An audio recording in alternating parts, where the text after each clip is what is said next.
হাদিস দ্বারা বোঝা যায় রসুল 2 দিন বা 3 দিন। এই ভাই মাইকের আওয়াজে কির কির দিচ্ছেন কেন? একদম সোজা একটা আওয়াজ দেন। এই ভাসে কেন, লাগে কেন? ইকু দিতে না করছি না, ইকু ভুলেও দিবেন না, জীবনেও না। যদি চাঁদের দেশে ওয়াজে যাই সেখানেও ইকু দিবেন না, মাথা রেখেন। ইকু কার লাগে? ইকু লাগে যে 10 মিনিট চিল্লাইব, শ্রোতাও বুঝবে না, বক্তাও বুঝবে না, এর লাগে ইকু। তো আমি কেন চিল্লামুনি? তাহলে বুঝেন না আপনি? যারা চিল্লায় আমি আবার খারাপ বলছি না, কিন্তু আমার না বুঝাইতে হইব, আপনারও বুঝতে হইব। আর যদি বলেন না হুজুর আপনি আমাদেরকে ওই একটা ঘটনা শুনে শেষ করে দেন, তাহলে কতক্ষণ চিল্লানো যাইব? আপনারা কইবেন আহ আল্লাহ তুমি কি করলা, পরে কান্দে কান্দে যাবেন। তো এই বিষয়টা তো আমি পারি না, তো বিষয়টা মাথা রাখতে হইব। তো আমারটা আওয়াজ দিবেন একদম নর্মাল, মনে মনে হচ্ছে ক্লাস হইতেছে, সামনে কিছু মানুষ, আমি আছি, নর্মাল, বাস। এটা মাহফিল না, মনে করেন একটা ক্লাস। রাসূলুল্লাহ সাল্লাল্লাহু আলাইহি সাল্লাম পরের দিন আর আসে না তারাবি পড়াইতে। হাদিস দ্বারা বোঝা যায় রসুল সাহাবাদেরকে নিয়ে 2 দিন বা 3 দিন তারাবির নামাজ পড়াইছে। এখন আসেন একটু, আমরা কি তারাবির নামাজ জামাতে 3 দিন পড়ি না পুরো মাস? তাহলে রসুল পড়াইছে মাত্র 2 দিন বা 3 দিন। তাহলে রসুলের সুন্নাহের মধ্যে শুধু তারাবি পাইলাম, এখনো রাকাত পাই না, আর পুরা মাসের তারাবিও পাই নাই।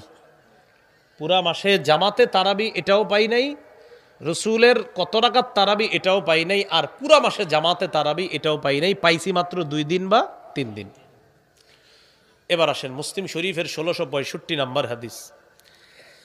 এই হাদিসের মধ্যে আসছে কানা রাসূলুল্লাহ সাল্লাল্লাহু আলাইহি ওয়াসাল্লাম ইরাগিবুন নাসা ফি কিয়ামি রমাদান। রাসূলুল্লাহ সাল্লাল্লাহু আলাইহি ওয়াসাল্লাম সাহাবাদেরকে রমজান মাসে তারাবি পড়ানোর ক্ষেত্রে উৎসাহ করতেন, উৎসাহ দিতেন তারাবি পড়ার জন্য, যে সাহাবারা তারাবি পড়ো, এরকম উৎসাহ দিতেন। আর বলতেন মান কামা রমাদানা ঈমানান ওয়া ইহতিসাবান গুফিরা লাহু মা তাকদ্দামা মিন যামবি। যে ব্যক্তি ঈমানের সাথে এবং সওয়াবের আশায় রাতের বেলা তারাবির নামাজ আদায় করে, তার আগের গুনাহগুলো মাফ করে দেওয়া হয়। তাহলে রসুলের হাদিস থেকে আরেকটা বিষয় জানলাম, রসুল তারাবি পড়াইছেন 2 দিন বা 3 দিন। 2 নাম্বার কত রাকাত পড়াইছে সেটা অনিশ্চিত পাইলাম না। 3 নাম্বার পুরা মাসে জামাতে তারাবি এটাও পেলাম না। উৎসাহ পাইলাম যে তারাবি পড়ো, তারাবি পড়লে গুনাহ মাফ।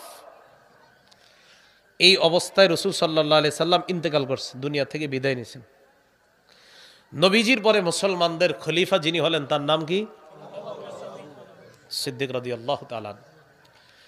তার জামানায় কানাল আমরু আলা যালিকা ফি খিলাফতি আবি বকরিন সিদ্দিক রাদিয়াল্লাহু তাআলা আন ওয়া সাদরাম মিন খিলাফতি উমর ইবনুল খাত্তাব। রাসূল ইন্তেকাল